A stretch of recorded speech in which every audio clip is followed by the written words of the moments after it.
Thought we'd talk real quick about the Freak barrel system. You don't hear me talk about Freak stuff a lot just because I don't use it that much. But it is probably the most widely used aftermarket barrel in paintball, just because it's been around for a really long time and it is pretty good. So, you do get a nice case when you buy a Freak set. The newer cases are a soft material, a little more compact, take up less room in your gear bag. They're pretty nice. So nice soft case. Set all that off to the side. Get into the barrel here. So Freak backs come in tons of different threads. You'll be able to find one for your gun. The tips tend to be pretty well ported, so they're going to be relatively quiet. And then this is a three-piece system. So you have a back, a front, and then you have an insert. This is a 675 Empire insert, and I've got the other Empire inserts in my case here. Yeah, so the insert just slides into the back. And this one fits nice and tight, so it's not rattling around in there. I've heard some people have issues with the inserts kind of moving around in the back, which would not be good, but I haven't had that issue in any Freak barrels that I've used. Yeah, so really what we're going to talk about is the insert, because that's where you're going to get performance out of your barrel. That's essentially the only thing that the ball touches during its flight path. Set all that off to the side. Like I said, Empire inserts here, and Empire inserts come in 5/1000ths of an inch increments. So I got the 675 in that barrel, an 80, 85, 90, and 95. The other inserts are obviously the traditional Freak inserts, and the sizing range on those is much closer together. So with the standard kit, you get 8 inserts. You get a 7.9 insert, 8.2, 8.4, 8.7, 8.9, and then in my opinion, the ones that maybe are just not as useful and a little too big, the 6.91, 9.3, and 9.5. So my first issue with the insert systems is right there. I think, yes, there's lots of different options with the Freak kit, but some of those options aren't really usable with the paint we have today. So with this Empire kit, here's a 6.95 insert. I'm never going to use that. My paint pretty much always bores out right around 6.85.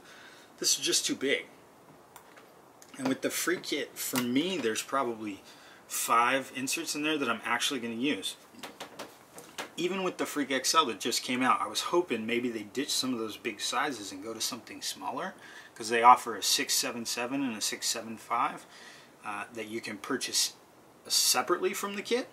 I was hoping they'd ditch the top 2 sizes, the 6.95 and the 6.93, and give us the 6.77 and the 6.75, but they didn't do that. So yeah, I just think some of the sizes are too big. Not really usable, in my experience. The other issue I found with Freak inserts, and it tends to be with older inserts, so I think the quality has gotten a little better over time, is that when there's a short gap, or a small gap between the size of inserts. So say this was a 6.82 and this one was a 6.84. And it would be expected that on occasion they would be off a little bit in their sizing, you know, maybe 1/1000th of an inch. But if you think the 6.84 and the 6.82, they're both off 1/1000th of an inch, you could essentially come up with the same size insert. And I've seen this a handful of times where people just end up with an extra insert that's exactly the same as another one, and it becomes not usable. That's an issue that I've had, and I think it's gotten better with time. I don't see it as much with the newer kits, but definitely with some of the older Freak kits. Yeah, in general, it's a good system. Aside from the couple things I've mentioned, you know, I talk on this channel a lot about the 8-inch control bores or longer, and how that's the best setup for better efficiency, essentially, and being able to drop the operating pressure on your gun and still be able to reach velocity. But that doesn't mean that these smaller 5 to 5.5 inch insert setups are bad.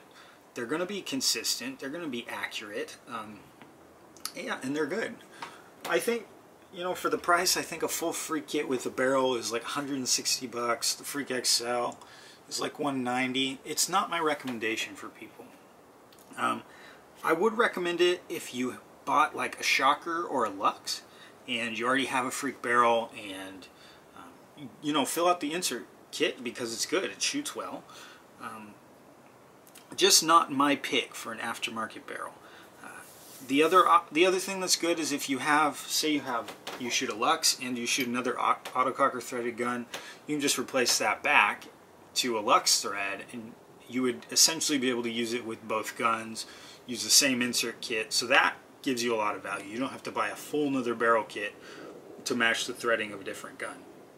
Those are kind of the two circumstances where I'm going to recommend the Freak kit.